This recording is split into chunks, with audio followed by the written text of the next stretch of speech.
Hello and welcome. For a long time, you've been able to use Google Calendar Actions to create, find, or update events as part of your flow. But what if you want to start a flow when something happens in your calendar? Today, I'm excited to show you our new Google Calendar triggers. When you select the Google Calendar trigger, you'll first set up your connection. Then, you can start a workflow when an event is added, updated, or even deleted. The most common use case is, of course, when an event is added. You could do many things, but I want to show you a powerful and practical template.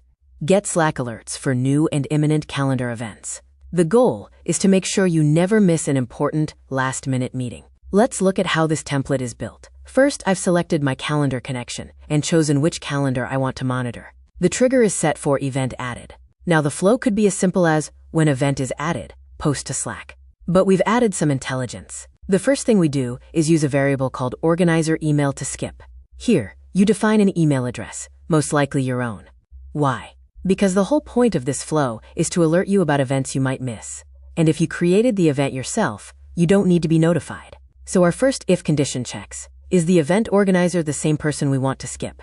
If yes, the flow stops. If the event is from anyone else, your boss, a colleague, or a client, the flow continues. Next, we need to find out if the event is happening soon. We don't need an alert for a meeting 3 months from now. So we get the current time. Then, we use the Get Time Difference action to calculate the time between right now and the event's start time.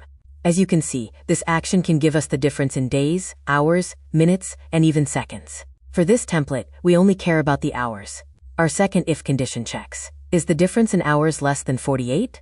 If it is, we know the event is imminent. We then format the date/time of the event start time, just to make it look clean and professional in the Slack message. Finally, we post a message to Slack, letting the channel know all the details. Let's see it in action. I'm going to have a new event added to my calendar from another account. Let's say my colleague John is booking a meeting with me for tomorrow. Okay, the event has been added. The flow should trigger. And let's check our Slack channel. There it is, a new alert. Heads up, new event added, with the details, meeting with John, and the formatted time. This ensures I will not miss this new event. This is an incredibly useful way to stay on top of a busy schedule. And the best part is, you don't have to build this from scratch. You can simply go to Create a New Flow, select Start with a Template, and search for this exact flow. It will be available for you to use. Just configure your connection and your email, and you're ready to go. Thanks for watching.